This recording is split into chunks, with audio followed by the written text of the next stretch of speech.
আপনারা হয়তো মহর্ষি বেদব্যাস, কশ্যপ, বশিষ্ঠ বা বাল্মীকির মতো মহান ঋষিদের নাম শুনেছেন, কিন্তু আজ আমরা জানব সনাতন ধর্মের ঋষিকাদের কথা। ঋগ্বেদে প্রায় 30 জন তেজস্বিনী ঋষিকার বর্ণনা আছে, যাদের মধ্যে অনেকে বৈদিক মন্ত্রগুলো ঋষিদের মতোই সরাসরি ঈশ্বরের কাছ থেকে প্রাপ্ত করেছিলেন। প্রথমে আসে লোপামুদ্রা। ঋগ্বেদে তার এবং তার স্বামী ঋষি অগস্ত্যর কথোপকথন পাওয়া যায়, যা লোপামুদ্রার তীক্ষ্ণ বুদ্ধি ও গভীর জ্ঞানের পরিচয় দেয়। এরপর আসে মৈত্রী। তিনি তার দার্শনিক জ্ঞানের জন্য বিখ্যাত ছিলেন। স্বামীর কাছ থেকে ধন সম্পদের পরিবর্তে তিনি আত্মজ্ঞান প্রার্থনা করেছিলেন এবং নিজের সাধনায় তেজস্বিনী হয়ে উঠেছিলেন। ঋষিকা ঘোষা বাল্যকাল থেকেই কুষ্ঠরোগে আক্রান্ত ছিলেন।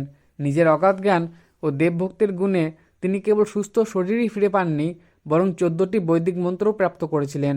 বৃহদারণ্যক উপনিষদে ঋষি যজ্ঞবলের সাথে ঋষিকা গার্গীর কঠিন তর্কের বিবরণ পাওয়া যায়। তার গভীর ও অকাট্য প্রশ্ন অনেক বড় বড় ঋষিকে নিরুত্তর করে দিত। জুহু, তিনি ভগবান শিবের পরম ভক্ত ছিলেন।